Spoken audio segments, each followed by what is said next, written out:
Student, आज हम आपकी 9वीं कक्षा का जो कवि है सूरदास वो पढ़ेंगे। पहले हम सूरदास जी के बारे में पढ़ते हैं। सूरदास जी का जो काल है वो 1478 ईस्वी से 1583 ईस्वी तक है। सूरदास भक्ति काल की सगुण धारा की कृष्ण भक्ति शाखा के प्रमुख भक्त कवि के रूप में जाने जाते हैं। इनके जन्म स्थान एवं जन्म काल के बारे में मतभेद है। अधिकतर विद्वानों का मत है कि इनका जन्म सन 1478 ईस्वी में दिल्ली के निकट सीही ग्राम में हुआ। महाप्रभु वल्लभाचार्य के द्वारा उन्हें वल्लभ संप्रदाय में दीक्षित किया गया। इनके जन्म से अथवा बाद में अंधे होने के विषय में अलग अलग मत है। हिंदी साहित्य के इस महान कवि का निधन सन 1583 ईस्वी में मथुरा के पास पारसौली ग्राम में हुआ।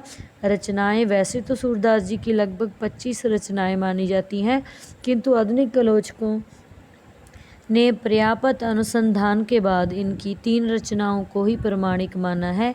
यह 3 रचनाएं हैं सुरसागर, सुरसारावली, साहित्य लहरी इत्यादि। पाठ परिचय। प्रस्तुत संकलन में काव्य सूरदास के वात्सल्य भाव से संबंधित पद लिखे गए हैं।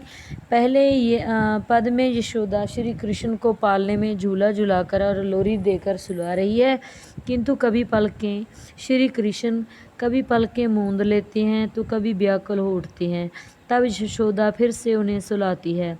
दूसरे पद में यशोदा श्री कृष्ण को दूर ना खेलने जाने के लिए कहती है। तीसरे पद में माँ यशोदा श्री कृष्ण को चोटी बढ़ने का लालच देकर बहाने से दूध पिलाती है, तो श्री कृष्ण चोटी ना बढ़ने से चिंतित हैं। चौथे पद में श्री कृष्ण माँ से गायें चराने जाने के लिए हठ करते हैं।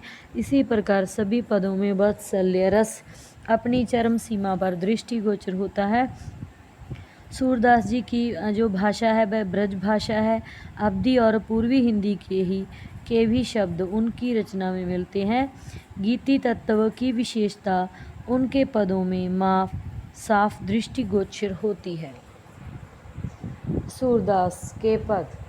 यशोदा हरि पालने झुलावे, हलरावे दुलराई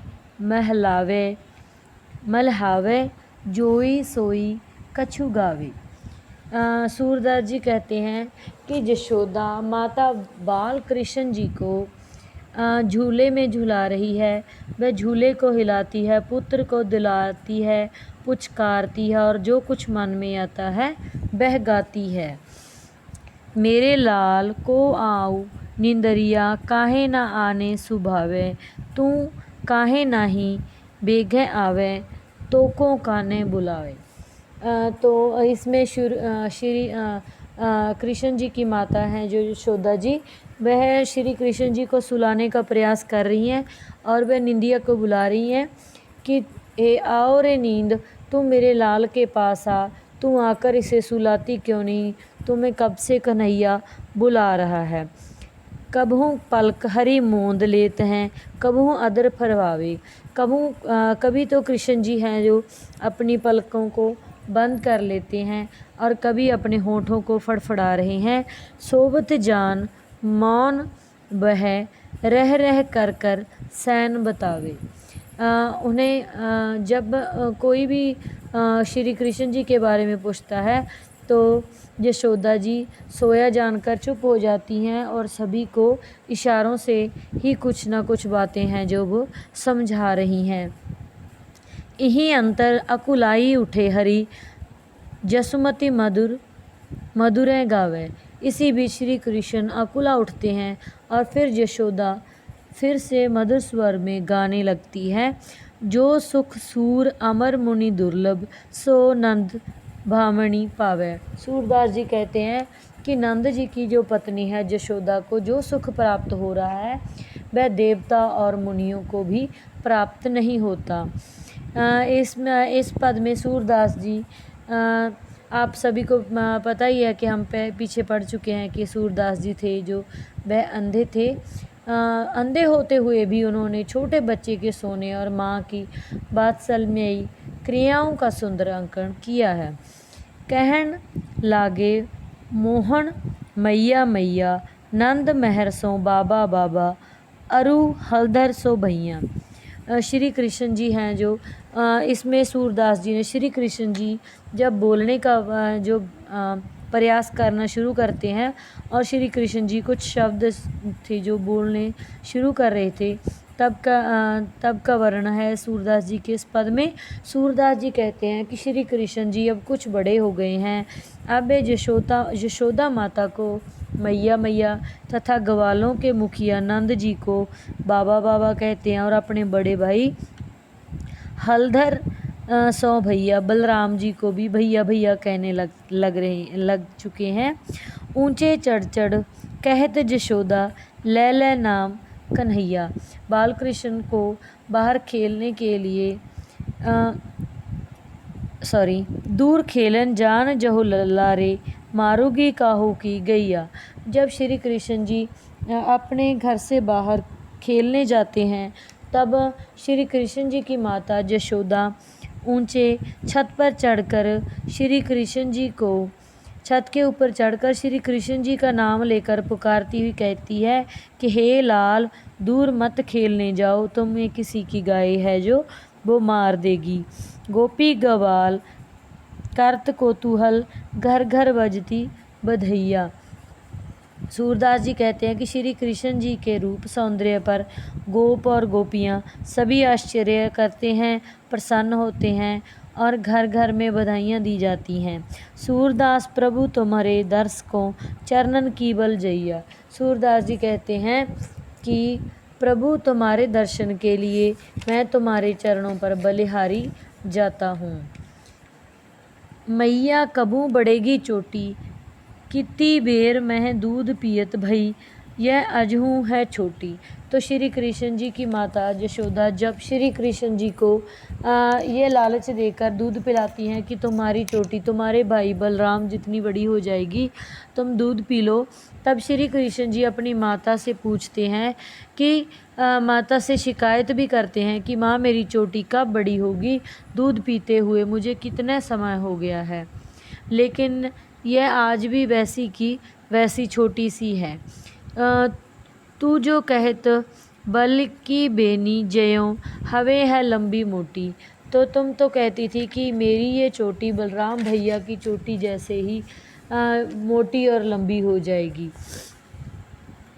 काढ़त ग्रहत नहबावत जैसे, नागिन सी भुई लोटी। कांचों दूध पियत पच पच, देते न माखन रोटी।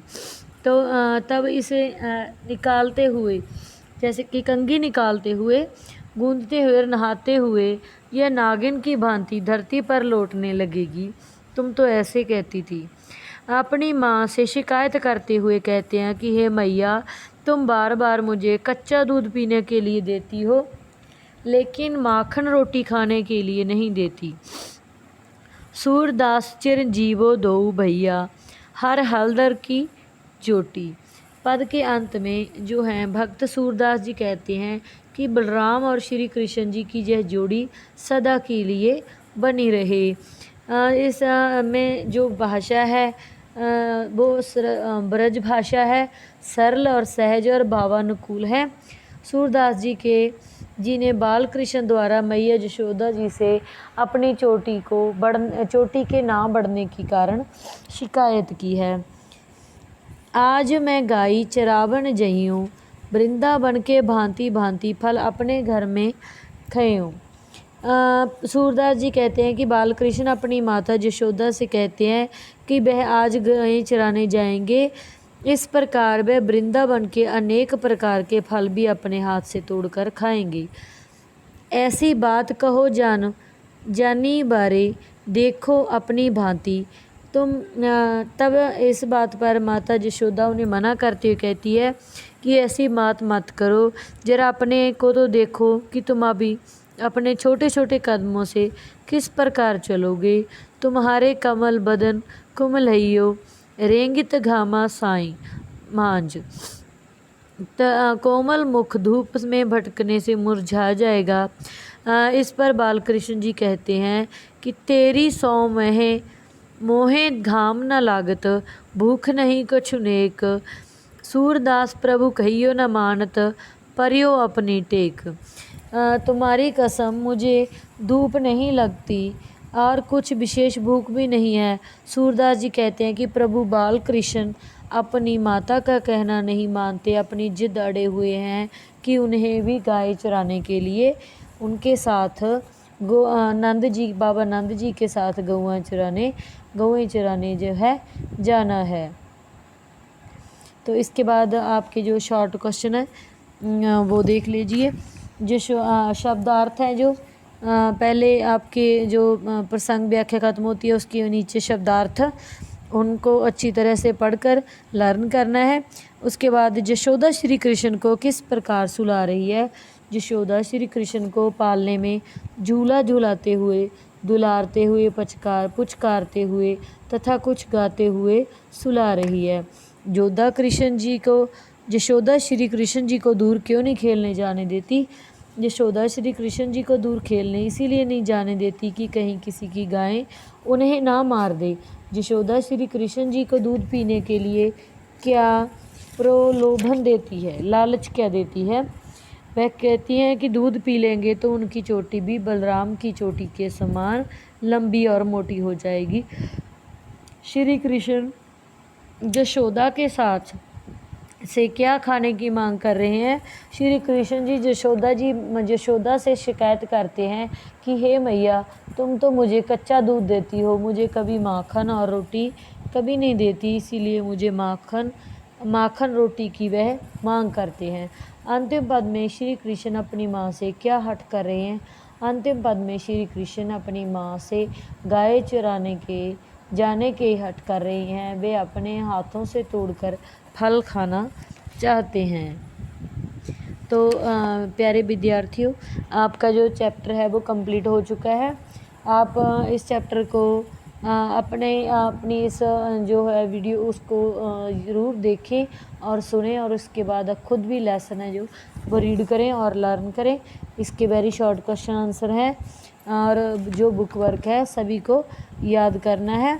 और इसके बाद हम जो है नेक्स्ट चैप्टर करेंगे।